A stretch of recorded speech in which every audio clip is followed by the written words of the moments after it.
So I'm turning a bowl, something I haven't done for a long time. And the shape of my bowls is still probably the same shape that I threw when I was 18 or something daft like that. With a flange on it. I like the idea of a sort of a rim to a bowl.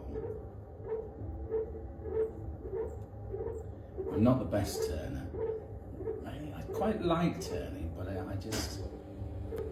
it's not something I've done a lot of, so I'm not the best turner. So certainly terracotta, you generally don't tend to turn things. Even when you make domestic ware, it's usually thrown straight and very little turning.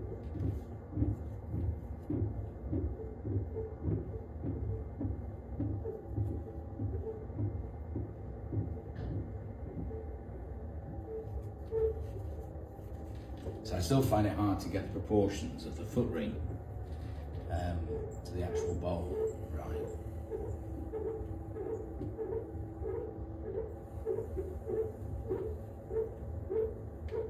And also I don't really like turning the whole of it, so as much as the bowl sort of top, certainly third, I will try and throw it as I want it, so it doesn't require any turning. I mean, you could go wafer thin if you wanted, but I don't see the point in pots being so thin that you don't really use them. So I like a bowl that, you know, it can be handled, can be used.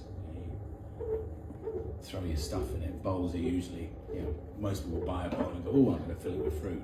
In actual fact, it just ends up with an odd change out of your pocket and your keys when you come in the door.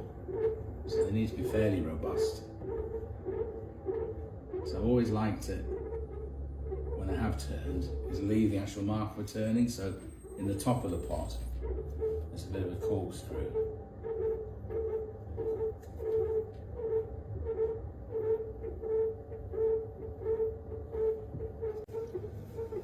So because the clay is still very soft, I'm almost sort of throwing a foot ring.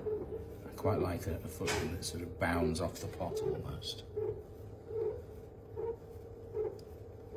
So I'm just putting a bit of a curve in it. So you can see so you're not hiding the fact that it's been turned. That's part of it. I quite like seeing that on the underside of bowls.